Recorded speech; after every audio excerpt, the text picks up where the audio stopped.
ఎట్లాంటి పోరాటాన్ని అయితే ఆనాడు చూసినామో అంతకు ధీటుగా ఈరోజు రాష్ట్ర ప్రభుత్వాన్ని సవాల్ చేస్తూ ఈ పోరాటంలో వీరోచితంగా ముందున నడుస్తున్న మా తమ్ముళ్ళకి చెల్లెళ్ళకి హృదయపూర్వకంగా తెలంగాణ ప్రజల తరపున వారికి సెల్యూట్, వారికి నా ధన్యవాదాలు కూడా చెప్తా ఉన్నాను.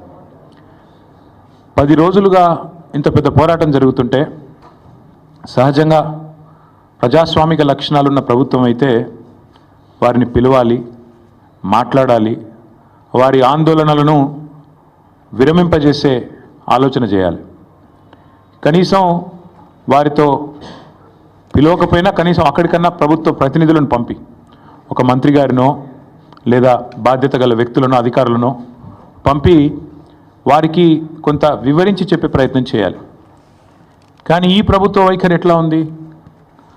ఆందోళనలు చేస్తున్న విద్యార్థులను పట్టుకొని గుంటనక్కలు, అక్కడ జింకలు లేవు, గుంటనక్కలు ఉన్నాయని స్వయంగా ముఖ్యమంత్రి గారు మాట్లాడుతున్నారు. ఇంకొక మంత్రి గారు అయితే పేమెంట్ బ్యాచ్ అని చెప్పి విద్యార్థులను చిన్నగా చేసే విధంగా, వాళ్ళని అల్పంగా చూపే విధంగా ఇంకొక మంత్రి గారు నోరు బారేసుకుంటారు. ఉప ముఖ్యమంత్రి గారు అక్కడ జంతువులే లేవు, అదంతా ఏఐ జనరేటెడ్, ఆర్టిఫిషియల్ ఇంటెలిజెన్స్ ద్వారా జనరేట్ అయిన ఇమేజెస్ అని తన కృత్రిమ మేధస్సును ఆయన బయట పెట్టుకున్నాడు. ఇది పరిస్థితి.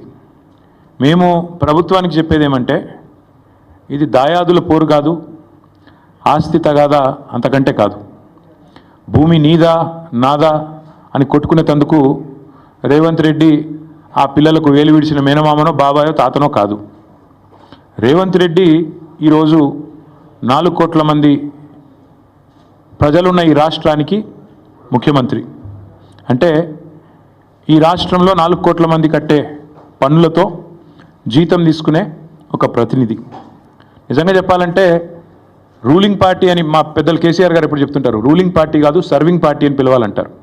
ముఖ్యమంత్రి అనేవాడు ఈ రాష్ట్రానికి బాసో, ఈ రాష్ట్రానికి నియంతనో, చక్రవర్తో, రాజో కాదు. ఒక పెద్ద పాలేరులాగా, ఒక పబ్లిక్ సర్వెంట్ మాదిరిగా పనిచేయాల్సిన బాధ్యతలో ఉన్న వ్యక్తి. మంత్రి అయినా, ఎమ్మెల్యే అయినా, ఎమ్మెల్సీ అయినా మేమందరం కూడా వేరే పబ్లిక్ సర్వెంట్స్, మేమంతా ప్రజాసేవకులం. ఈ విషయం మర్చిపోయి తనకు రాజ్యాంగబద్ధమైన పదవులు ఉన్నా అన్న విషయాన్ని పూర్తిగా ఇంగితం కోల్పోయి రేవంత్ రెడ్డి గారు చేస్తున్న దురుసు మాటలు, దురుసు వ్యాఖ్యలు ఏవైతున్నాయో వారి కొన్ని విషయాలు నేను గుర్తు చేస్తూ ఉన్నా. మనందరం కూడా public servants, we are all public servants including you. ఇదేం పటేల్ పట్వారి వ్యవస్థ కాదు, ఇది నియంతృత్వం కాదు. ఇక్కడ ఎవరు రాజులు లేరు, చక్రవర్తులు లేరు. నువ్వు ప్రజల చేత ఎన్నుకోబడ్డ ఒక ఎమ్మెల్యే మాత్రమే. ఆ ఎమ్మెల్యేలు మీ కాంగ్రెస్ పార్టీలో మెజారిటీ మంది నిన్ను ఎన్నుకుంటే నువ్వు ముఖ్యమంత్రి అయినావు తప్ప నువ్వేమి రాజువు కాదు, నియంతవు కాదు. పేరుకేమో ప్రజాపాలన, కానీ చూస్తే మరి ఈరోజు ప్రజాస్వామిక స్ఫూర్తి అనేది కనీసం అనుమాత్రం కూడా మీరు చేసే ఒక్క పనులు కూడా కనబడతలేదు. ఎంత దుర్మార్గంగా మొత్తం దేశం మొత్తం చూస్తూ ఉంది. ప్రజాపాలన అనే అర్థానికి పాత్ర వేసి బుల్డోజర్లతో, జేసీబీలతో మేము పాలకులం, మీరందరూ నా కాలి కింద చెప్పులాగా ఉండాలనే విధంగా మీరు బానిసలు అన్నట్టుగా ఒక విచిత్రమైన మానసిక రోగంతో కదా బాధపడుతున్నట్టుగా రేవంత్ రెడ్డి గారి ప్రభుత్వ వ్యవహారం ఉంది.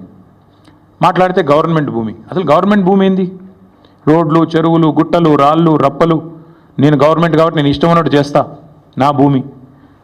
Let me remind Mister Revanth Reddy, a government is a mere custodian, not the owner. People are the owners. You are just a custodian. నువ్వు ధర్మకర్తవు మాత్రమే. ప్రజల సొమ్ముకు, ప్రభుత్వ భూమి అంటే ప్రజల సొమ్ము అది కాబట్టి ప్రజల సొమ్ముకు నువ్వు ధర్మకర్తవు మాత్రమే. You are a mere custodian for a very short time. నేనేదో రాజును, ఇది నాది రాజ్యం అన్నట్టుగా బిహేవ్ చేస్తే వారికి గుర్తు చేస్తా ఉన్నా, అది యూనివర్సిటీ భూమి, గవర్నమెంట్ భూమి, పంచాయతీ పక్కకు పెడితే నువ్వు you are a mere trustee and custodian, అంతే. ధర్మకర్తవు తాత్కాలికంగా ఉన్నవాడు. దాన్ని కాపాడాల్సింది పోయి ఇష్టం వచ్చినట్టు పనిచేస్తాను, ఇష్టం వచ్చినట్టు వ్యవహారం చేస్తానంటే కుదరదు. రోజుకు 18 గంటలు పనిచేస్తా అని చెప్పుకుంటాడు ముఖ్యమంత్రి గారు. కనీసం ఒక 10 నిమిషాలు మనిషిలాగా పనిచేయి. ఒక రియల్ ఎస్టేట్ బ్రోకర్ లాగా 18 గంటలు కాదు 20 గంటలు పనిచేయచ్చు. ఒక 10 నిమిషాలు 15 నిమిషాలు ఒక మనిషిలాగా, ఒక తండ్రిలాగా, ఒక తాతలాగా భవిష్యత్ తరాల మీద సోయితో పనిచేయని చెప్పి నేను ముఖ్యమంత్రికి చెప్తున్నా. నేను అడుగుతున్నా, నిన్న మా జగదీష్ రెడ్డి గారు కూడా అడిగినారు, ప్రభుత్వ భూమి అని చెప్తున్నారు పెద్దలు. ప్రభుత్వ భూమి అయితే దొంగల్లాగా ఎందుకు పోతున్నారు? అందరికీ దొంగల్లాగా ఎందుకు పోతున్నారు? ప్రభుత్వ భూమిలోకి అర్ధరాత్రి పోయి దొంగల్లాగా జేసీబీలు పెట్టి దొడ్డిదారిన పోయి పిల్లలు ఆందోళన చేస్తుంటే వారితో మాట్లాడకుండా దొడ్డిదారుని ఎందుకు ఈ ప్రయోగాలు చేస్తున్నారు? నెంబర్ 1. నెంబర్ 2, మీరే కదా కోర్టుకు చెప్పారు మార్చి 27, 28 నాడు ఒక పబ్లిక్ ఇంట్రెస్ట్ లిటిగేషన్ ఒక NGO వాటా ఫౌండేషన్ అని వారు ఫైల్ చేస్తే మీరే చెప్పారు కోర్టుకి 10 రోజులు సమయం ఇవ్వండి, మా జవాబు చెప్తాము, కోర్టులో మా కౌంటర్ ఫైల్ చేస్తాము అన్నారు. మరి ఆ 10 రోజులు ఏం పడిపోయిందని వాళ్ళ బుల్డోజర్లు పంపి అర్ధరాత్రి అపరాత్రి లేకుండా ఉన్న చెట్లన్నీ కూలగొట్టి అక్కడున్న పశువులను చంపేసి అక్కడున్న పక్షులను గూళ్ళు చెదిరేటట్టు చేసి ఈ 10 రోజులు దొంగల్లాగా ఎందుకు వ్యవహారం చేస్తున్నారు? ప్రభుత్వ భూమి అన్నమాట నిజమే అయితే ఎందుకు ఈ దొంగ వ్యవహారం? ఎందుకు పగటిపూట పోవట్లేదు? ఎందుకు అర్ధరాత్రి దాడి చేస్తున్నారు? కోర్టు సెలవులు చూసుకొని శనివారం, ఆదివారం, ఉగాది, రంజాన్ ఇవి చూసుకొని వందల వాహనాలు అక్కడ పంపి బుల్డోజ్ చేస్తారా?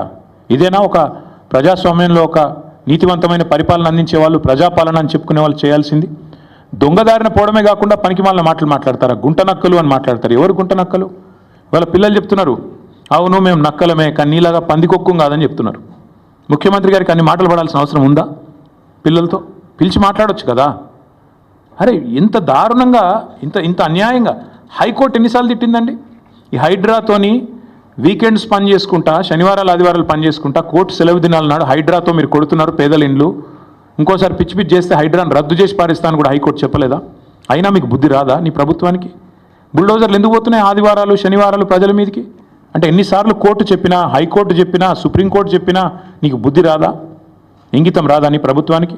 అక్కడ పులులు లేవు, జింకలు లేవు అని పంచ్ డైలాగులు చెప్పడం ఏముంది నాకు అర్థం కాదు. అక్కడ ఏముందో కనీసం ఎప్పుడన్నా పోయినావా నువ్వు? పిల్లలు చెప్తున్నారు ఈరోజు ఫుట్బాల్ ఆడడానికి వచ్చినాడు, భూముల మీద కన్నేసినాడు, ఇప్పుడు మమ్మల్ని ఫుట్బాల్ ఆడుతున్నాడు, మా భూములు గుంజుకుంటున్నాడు అని పిల్లలు చెప్తా ఉన్నారు. నేనేమంటా ఉన్నా అంటే రేవంత్ రెడ్డి గారిని, ప్రజాపాలన అంటే విద్యార్థుల జుట్టు లాగడం, ఆడపిల్లల బట్టలు చింపడం, ఒక న్యాయం కోసం వాళ్ళ పాపం వాళ్ళు ఒక ఇంచు భూమి వాళ్ళదా? ప్రైవేట్ భూమి ఏమన్నా? ప్రజల కోసం, హైదరాబాద్ భవిష్యత్తు కోసం వాళ్ళు కొట్లాడుతున్నారు. అక్కడ చదువుకునే పిల్లల్లో 70-75% మంది పిల్లలు మన రాష్ట్రం వాళ్ళు కూడా కాదు. వాళ్ళ పాపం వివిధ రాష్ట్రాల నుంచి వచ్చి 2-3 ఏళ్ళు ఇక్కడ చదువుకొని 4-5 ఏళ్ళు చదువుకొని PhD చేసేటోళ్ళు అయితే వెళ్ళిపోతారు వాళ్ళు. కానీ వాళ్ళకి హైదరాబాద్లో ఉన్న ప్రేమ మీద నీకు అరపైసా ఉందా? అనుమాత్రం ఉందా? వాళ్ళు హైదరాబాద్ కోసం వాళ్ళు పోరాడుతుంటే, హైదరాబాద్ భవిష్యత్ తరాల కోసం వాళ్ళు కొట్లాడుతుంటే కనీసం నువ్వు ముఖ్యమంత్రివి, 4 కోట్ల మందికి ప్రతినిధివి అనే ఇంగితం నీకుందా? సిగ్గనిపిస్తలేదా కనీసం? డబ్బు కోసం ఇంత దిగజారాలా? ఇంత తప్పుడు పనులు చేయాలా? నేను జగదీష్ రెడ్డి గారు చెప్పారు, నేను మళ్ళీ చెప్తున్నా, 14,000 ఎకరాలు మేము హైదరాబాద్ ఫార్మాసిటీ కోసం సేకరించాం.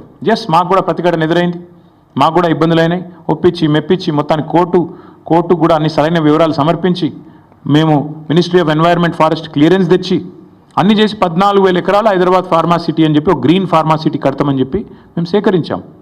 ఇవాళ నువ్వు దాన్ని 4th సిటీయో 420 సిటీయో కడుతున్నావు నువ్వు అక్కడ. నేను అడుగుతున్నా, మరి అక్కడ 14,000 ఎకరాలు నీ చేతిలో ఉన్నప్పుడు, మేము వడ్డిచ్చిన విస్తరలాగా నీ చేతిలో పెట్టినప్పుడు ఈ 400 ఎకరాల మీద ఎందుకు పడ్డావు?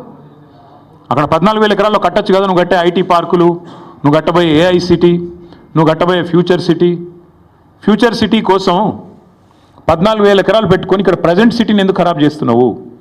ఉన్నదే అక్కడ లంగ్ స్పేస్ ఇది ఒకటి, 2,500 ఎకరాలు ఏదైతే అక్కడ HCU చుట్టూ ఉందో ఆ పశ్చిమ హైదరాబాద్లో ఉన్న ఒకే ఒక లంగ్ స్పేస్ అది. దాన్ని ఎందుకు ఖరాబ్ చేస్తున్నామని కదా ప్రజలు అడిగేది. దాన్ని ఎందుకు ఖరాబ్ చేస్తున్నామని కదా పిల్లలు కొట్లాడేది. అక్కడుండే జంతువులకు నోరు లేదు, నీ మంత్రులకు లేదా, నీ ఎమ్మెల్యేలకు లేదా? కనీసం ఒక్కరు మాట్లాడుతున్నారా? ఒక్కరికన్నా కనీసం బాధ అనిపిస్తలేదా? నెమళ్ళు అరుస్తుంటే, ఆ పశువులు పక్షులు గోల చేస్తుంటే, మా గూడు చెదరగొట్టద్దని ఏడుస్తుంటే ఒక్కళ్ళకు కూడా మానవత్వం ఉన్నవాడికి దేశం మొత్తం వినబడుతుంది, కానీ మీకు వినబట్టలేదా?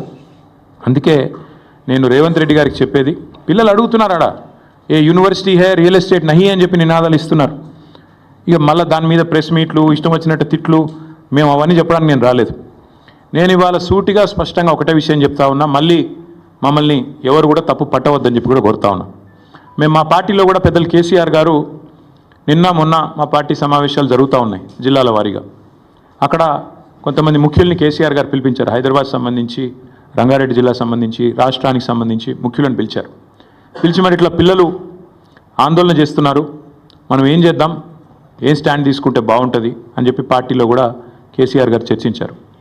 చర్చించిన తర్వాత మేమందరం ఒక నిర్ణయం తీసుకున్నాం. ఆ నిర్ణయాన్ని చెప్పడానికే ప్రత్యేకంగా ఈరోజు ఈ ప్రెస్ మీట్ పెట్టడం జరిగింది. మేము అనుకున్నది ఏంటి అంటే హైదరాబాద్లో ఈరోజు కాదు, మీరు ఒక్కసారి మా ట్రాక్ రికార్డ్ చూస్తే కూడా మేమేదో కొత్తగా ఇవాళ పర్యావరణ ప్రేమికులు కాలేదు, కొత్తగా మేమేమి మాట్లాడడం లేదు. హైదరాబాద్కి మా ప్రభుత్వం ఉన్నప్పుడు మేము చేసిన ఎఫర్ట్స్ వల్ల ప్రపంచంలో ప్యారిస్, బొగోటా లాంటి నగరాలను తలదన్ని గ్రీన్ సిటీ అవార్డు కూడా 2022లో మన ప్రభుత్వం ఆనాడు హైదరాబాద్ సిటీకి సాధించి పెట్టింది. హరిత విప్లవాన్ని సృష్టించింది తెలంగాణ అని చెప్పి ఆనాడు జాతీయ అంతర్జాతీయ media green revolution mission Kakatiya అనండి, హరితహారం లాంటి కార్యక్రమం నుండి దానివల్ల అద్భుతాలు సృష్టించిన తెలంగాణ అని చెప్పి మరి ఆనాడు జాతీయ అంతర్జాతీయ సంస్థలు రాశాయి. ఇది మీ ప్రభుత్వ రిపోర్టే, మాది కాదు. 7.7% గ్రీన్ కవర్ పెరిగింది కేసీఆర్ గారి ప్రభుత్వంలో అని చెప్పి ఫారెస్ట్ సర్వే ఆఫ్ ఇండియా ఇచ్చిన రిపోర్టు మీ MCRHRD వెబ్సైట్లో ఉంది, ముఖ్యమంత్రి గారు కావాలంటే చూసుకోవచ్చు. 270 కోట్ల మొక్కలు నాటి హరిత విప్లవాన్ని సృష్టించిన ప్రభుత్వం మాది. హైదరాబాద్, కొరియాలో జరిగిన ఒక అంతర్జాతీయ ఈవెంట్లో ప్యారిస్ని, బొగోటాని, మెహికోని వీటన్నిటిని కాదని ఆనాడు అంతర్జాతీయ అవార్డు గెలుచుకున్న సందర్భంగా జాతీయ పత్రికల్లో వచ్చిన వార్తలు. జాతీయ స్థాయిలో forest survey of India Telangana ranks first in the nation in environment conservation forest cover. ఇది మా ట్రాక్ రికార్డ్, ఇది మేము సాధించిన విజయాలు. ఇక మళ్ళీ అదే మాట మళ్ళొకసారి, హరితహారం వల్ల మేము HMDAలో చేసిన ఎఫర్ట్స్ వల్ల గ్రీన్ సిటీ అవార్డు వచ్చిన విషయం. అదే మాదిరిగా ఇగో ఇది డేటా. ఒక 10 ఏళ్లలో భారతదేశంలో ఏ నగరంలో గ్రీన్ కవర్ పెరిగింది అంటే మెట్రోస్లో. ఇది data, times of India report. ఇది డేటా చూడండి. బొంబాయి, ఢిల్లీ, చెన్నై, అదేవిధంగా కోల్కతా, బెంగళూరు, హైదరాబాద్ ఇవన్నిటిని కలిపి చూస్తే హైదరాబాద్లో అత్యధికంగా గ్రీన్ కవర్ పెంచింది తెలంగాణ ప్రభుత్వం కేసీఆర్ గారి హయాంలో అని మరి జాతీయ స్థాయిలో వచ్చిన రిపోర్ట్స్. ఇక ఎంత పెరిగింది, ఎన్ని స్క్వేర్ కిలోమీటర్లు పెరిగింది తెలంగాణలో అంటే ఇదొక రిపోర్టు. ఇట్లా ఒకటి కాదు, నేను 100 చూపెడతాను. ఇది ఒక్క పిక్చర్ మీకు అన్ని విషయాలు చెప్తుంది. ఆ తర్వాత భారత ప్రభుత్వం చెప్పింది కూడా ఒక మాటలో చెప్తాను. This one picture will speak volumes. భారతదేశంలోని 28 రాష్ట్రాల్లో ఎక్కడ గ్రీన్ కవర్ పెరిగింది అంటే ఇగో this is Telangana and the growth, decadal growth of green cover in Telangana. ఇది భారత ప్రభుత్వం పార్లమెంట్లో ఇచ్చిన రెస్పాన్స్. 2021 జూలై 23 నాడు భారతదేశంలో ఏ సంవత్సరంలో ఎంత పెరిగింది గ్రీన్ కవర్, ఎంత పెరిగింది అడవి అంటే ఇది భారత ప్రభుత్వం 2021లో ఇచ్చిన రిపోర్టు. అత్యధికంగా తెలంగాణ రాష్ట్రంలో పెరిగింది అని పార్లమెంట్లో ఇచ్చిన సమాధానం. బయోడైవర్సిటీని తెలంగాణ ప్రభుత్వం ఎట్లా కాపాడుతుంది అని చెప్పి వచ్చిన వార్తలు. అన్నిటికీ మించి మేమేదో ఒక హైదరాబాద్లోనే చేయలేదు. తెలంగాణలో మా ప్రభుత్వం ఉన్నప్పుడు ప్రతి పల్లెలో పల్లె ప్రకృతి